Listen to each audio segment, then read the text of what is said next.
Hello, family members. I want to talk to you today about something that is very much in the news, given that Virginia Roberts Giuffre's posthumous memoir has just been released, and lots of revelations coming out from that. But I want to actually talk about not her life, but her death. Because I have had some real questions about that. It just seems so convenient, right? And it just seems so confusing because it seemed like she had made it very clear that she would not ever end her own life. And yet, we were told that she had. And I didn't really look into it that much at the time. I think there was a lot other things going on, but I think we were sort of also in that lull where the MAGA base that had been screaming for the Epstein stuff had been kind of quelled a bit because they believed that Trump was going to come in and do their bidding, and they didn't realize that that wasn't going to happen yet. And I don't think it was as evident when she passed that this was going to become the issue of the magnitude that it has. And so I think that I didn't pay as much attention as I should have. And I do kind of regret that because for anything else you can say about Virginia Roberts Giuffre is that she was someone who was doing what she was doing for the sake of other people. She wanted to positively affect the lives of other victims, potentially prevent there being other victims as much as possible. And, she told us. She told us all of these things. All of this was out in the open. I mean, the thing about people who survive that kind of abuse is that it's kind of like when you're gay. When you're gay, you come out, right? And you think, okay, I've come out, that's it, I'm done. But unless you're like a celebrity and everybody's reading about your business in like gossip magazines, probably not, right? I mean, like, probably you're going to have to come out over and over again. New friends that you meet, when you start a new job, do you come out or not? Because we have this sort of heteronormative assumption that everyone is straight and cis and blah, blah, blah. When you're not that, coming out is actually something that you have to do over and over and over again and explain what it is over and over and over again. And it can be kind of exhausting, okay?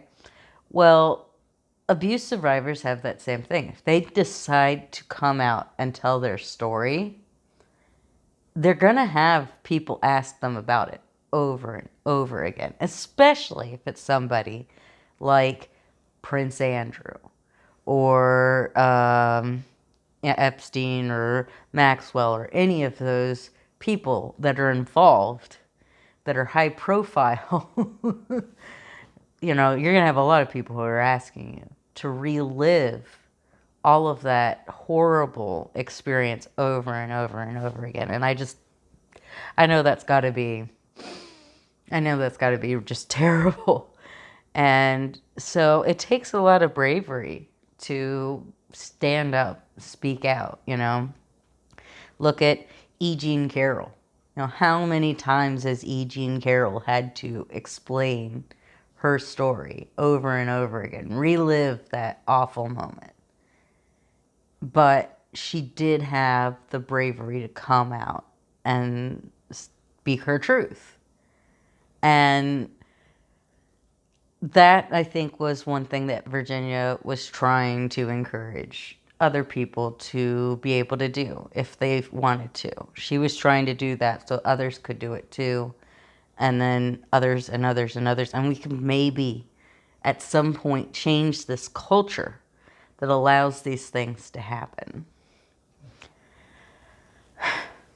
Well, here's the reason why I wanted to make this video, is because I watched the 60 Minutes Australia video on YouTube about her family, speaking with her brothers and her sisters-in-law and people that knew her.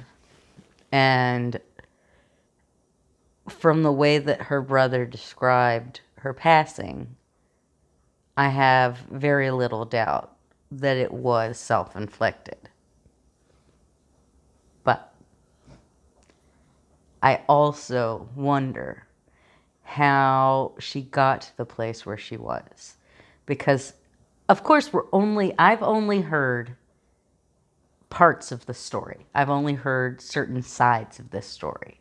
And so I can't come to conclusions, but I do think that it is very, very interesting that she and her husband, there was an incident of domestic violence. She was the one with visible injuries, but somehow the court decided against her and was keeping her from her children at the time of her death. And I don't know, there's just got to be a lot more to the story. And I don't know if the things that happened behind the scenes were pressured or organized, manufactured in any way by anyone with ill intent. I really don't know. There is, I think, a possibility with the amount of information that I have that there were people who were at least attempting to put her in a situation where she would do that. I don't know. But I do think it is very clear that she wasn't directly taken out by anybody. Which is a strange thing to think about, because I do believe I've read a quote from her where she said directly that she would not ever do that. And it's interesting to me because it just goes to show you what having suicidal ideation is like. I never, ever, ever, ever in my life would have thought I would know what that was like. When I was a kid, I probably had some undiagnosed anxiety issues, maybe even OCD. I was terrified of dying. Terrified. Being the kind of person like that was terrified of dying, it's hard for me to believe that I am 43 and I now am struggling with suicidal ideation.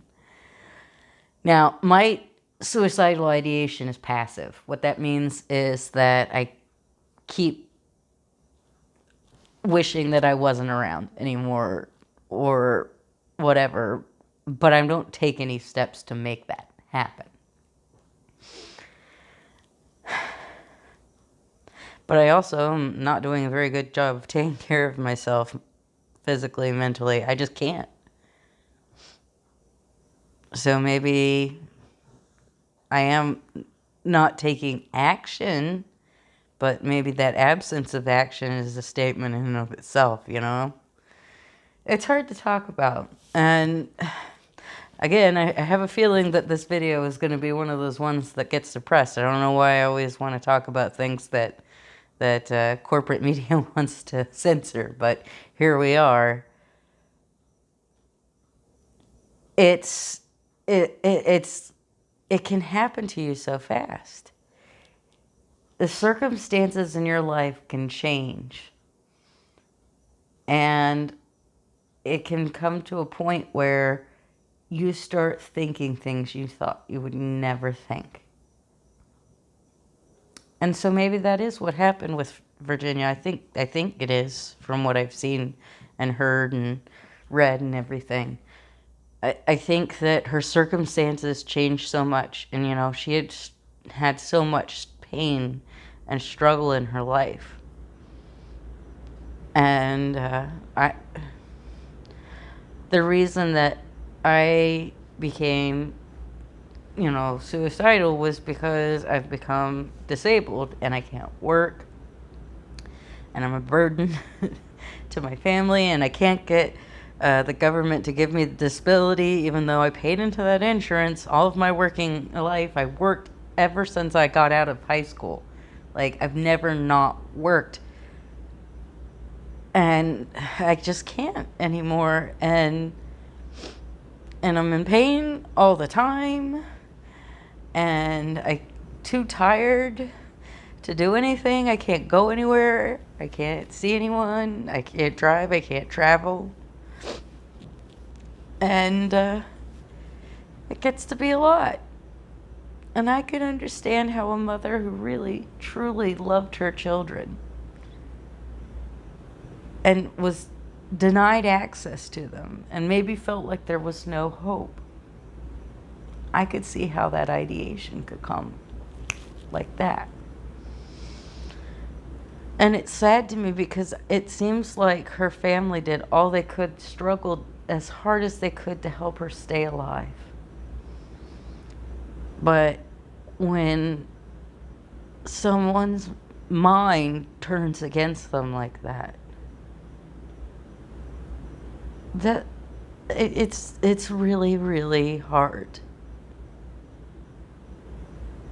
to defeat that, to banish those thoughts, to banish those feelings.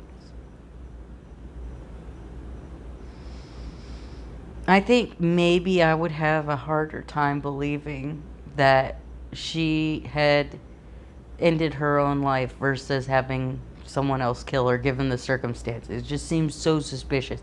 If I hadn't been through what I've been through the last few years, if I didn't understand what it's like to be a middle-aged woman who feels like society does not have any value for you in any way anymore, if it ever did, and your life just keeps getting worse and you just don't see any prospect for it to get better,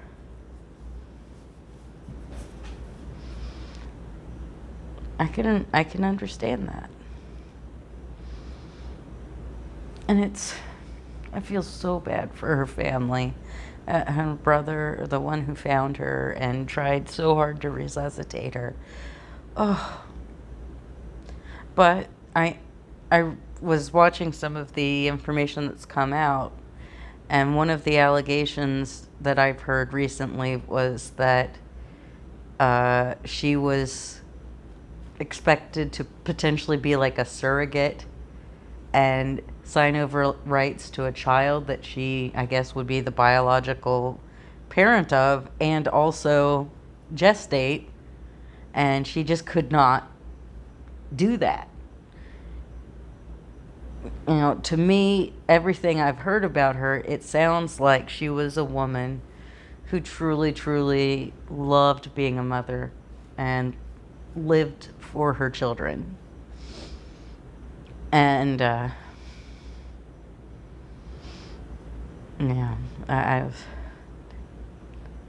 it's hard. It's hard when you love a kid, you want them to be with you, and you can't have that for whatever reason, And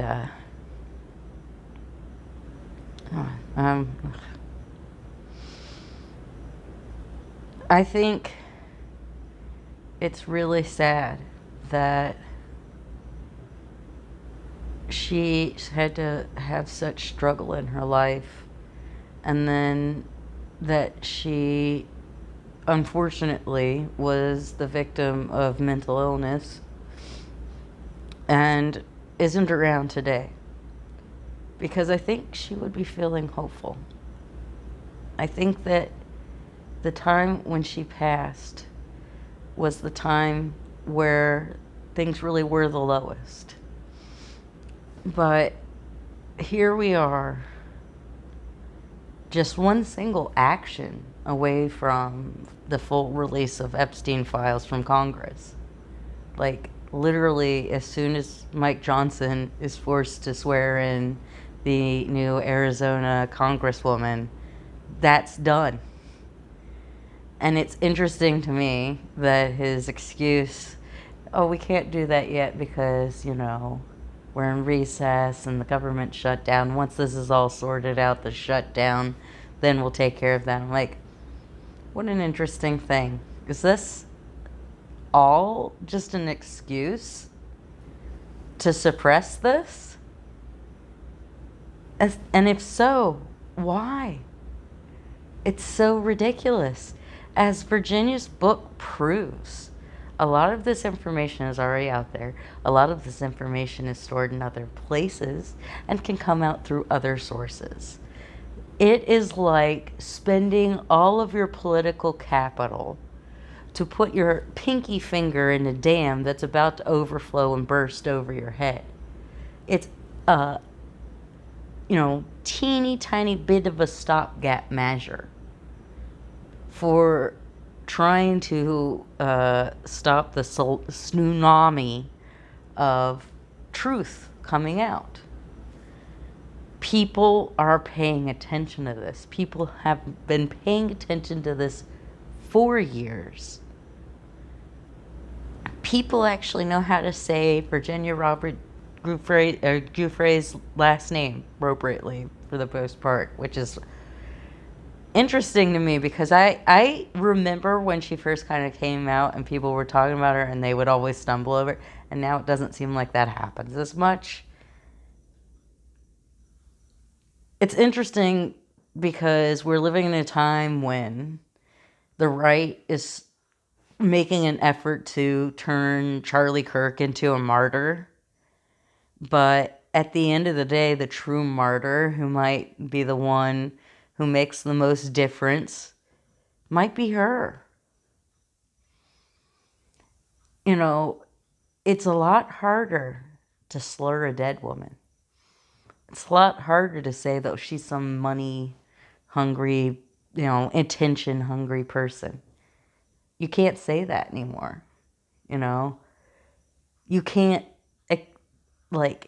try to say that that any of the information that she set up to come out posthumously was done to benefit her.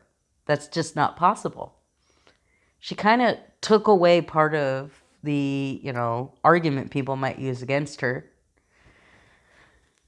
And maybe people are ready to really listen. Uh, this whole thing is spilling over in the weirdest ways.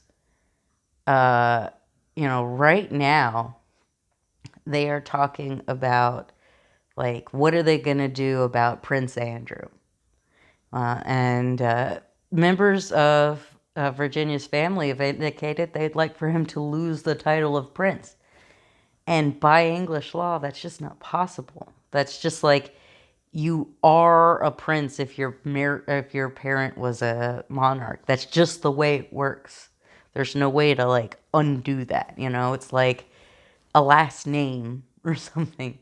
And it's really interesting to hear the British presenters talk about that. And the way they talk about it is like, well, there's just no way to do that. Da, da, da, da. And it's like they all ignore the obvious, why do you have this? Why does this guy inherit anything? Why does he have titles? Why do you have a king? It's all like, this situation may kind of wake British people up to the idea of the fact that if Charles had passed and his sister had passed before their mother did, and they hadn't had any kids or anything, it could have been Andrew. This really creepy guy. And also, it's still potentially possible. They say all of the royal family was gathered together and a meteor came out and Andrew wasn't there and he's the last one left.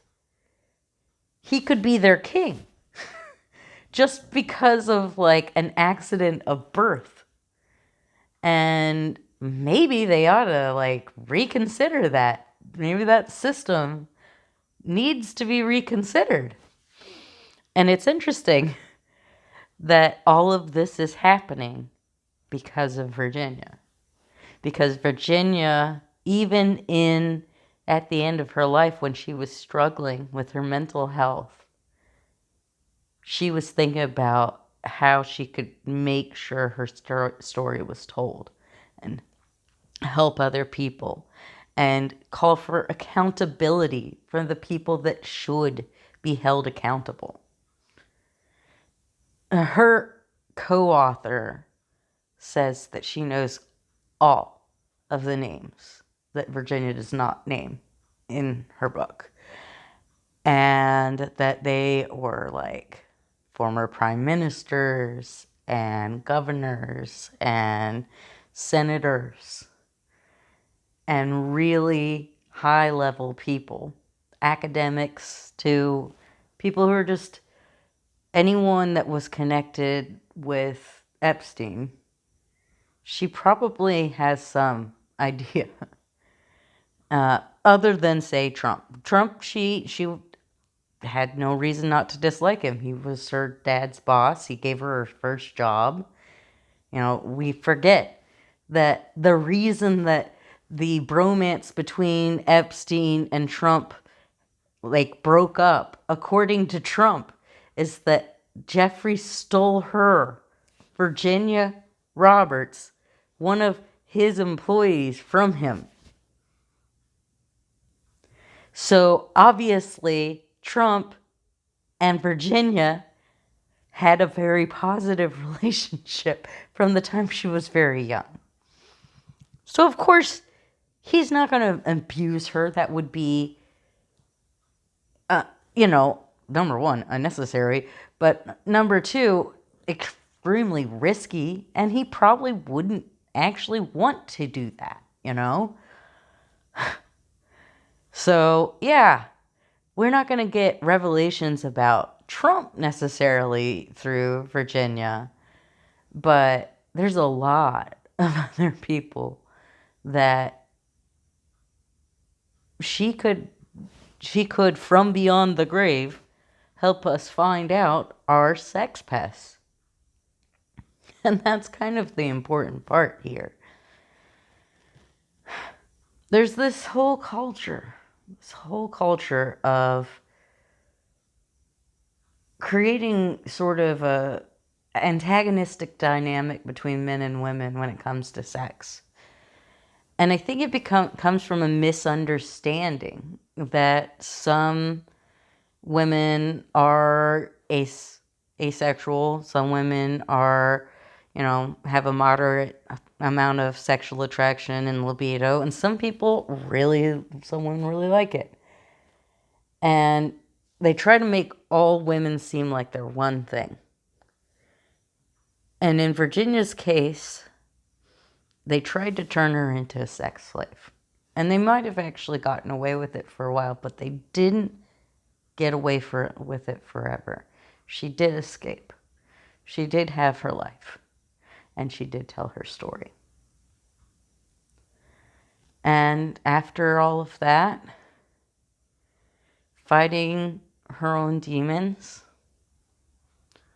she took her exit under her own will. But that doesn't mean that she wasn't put into that place by these people whose names she has, some of whom revealed and some of whom she has not. And I hope we listen to her because she deserves that. That's the only thing that she wants, that she could want at this point, is for us to listen. Okay, family members, that's a heavy one, right? I will let you go. Let me see if there's any babies around who might want to say hey. I see somebody. Is it Sharks a bear? A baby bear. Is him there? Oh, he's a good boy. All right, family members, I'll let you go. I hope you have a nice day and take care of yourself.